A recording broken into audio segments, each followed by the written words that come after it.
ఆ బస్సుల్లో ఎక్కాలంటే ప్రయాణికులు వణికిపోతున్నారు, డ్రైవర్లు బెదిరిపోతున్నారు. మాటి మాటికి రిపేర్లు, బస్సుల వైబ్రేషన్స్, భరించలేని శబ్దాలు. కోట్లు ఖర్చు చేసి కొన్నా మూన్నాళ్ల ముచ్చటయ్యాయి JNN-URM బస్సులు.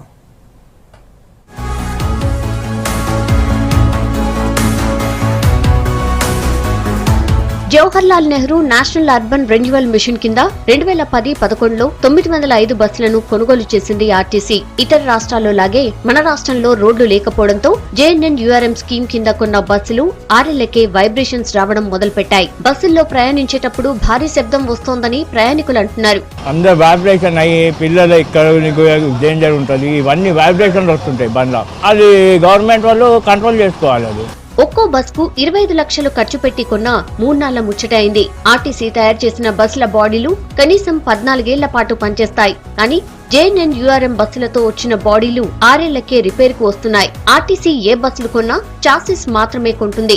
బస్ బాడీ మాత్రం ఆర్టీసీ తమ బాడీ బిల్డింగ్ లోనే తయారు చేసుకుంటుంది. కానీ JNN-URM కింద కొనే బస్సులకు మాత్రం చాసిస్ తో పాటు బస్ బాడీలను కూడా వాళ్లే తయారు చేసి ఇచ్చారు. ఇదే ఇప్పుడు ప్రధాన సమస్యగా మారింది. మాకు చాలా ప్రాబ్లం అయిపోతుంది.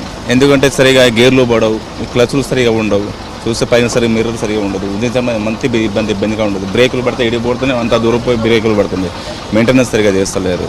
అదొకటి వచ్చింది ఇబ్బంది మాకు. చాలా రోడ్ల మీద మనకు చాలా ఇబ్బందికరంగా ఉంటుంది మాకు. మొత్తం 300 బస్సుల బాడీలను మార్చాలని ఆర్టీసీ భావిస్తోంది. ఇప్పటికే 102 బస్సుల బాడీలు మార్చేశారు. మిగిలిన వాటిని కూడా త్వరగా మార్చేయనున్నారు. ఒక్కో బస్ బాడీ మార్చేందుకు 8 లక్షలు ఖర్చవుతాయి. కనీసం 20 రోజుల వరకు పడుతుంది.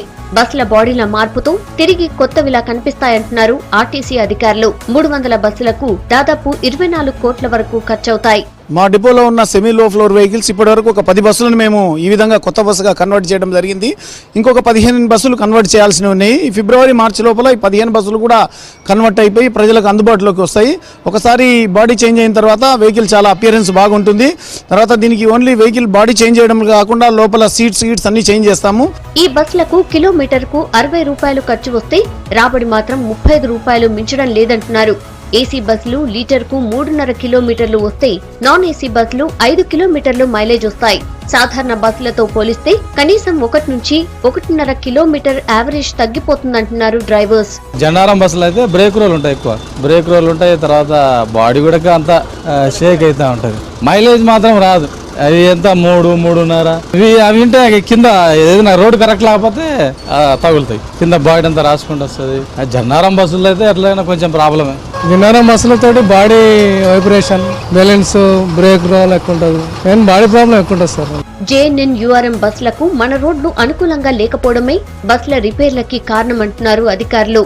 భవిష్యత్తులో ఈ స్కీమ్ కింద బస్సులు కొనాల్సి వస్తే కేవలం చాసిస్లు మాత్రమే తీసుకుని బాడీలు ఇక్కడే తయారు చేసుకునేలా అనుమతి తీసుకుంటామంటున్నారు ఆర్టీసీ అధికారులు.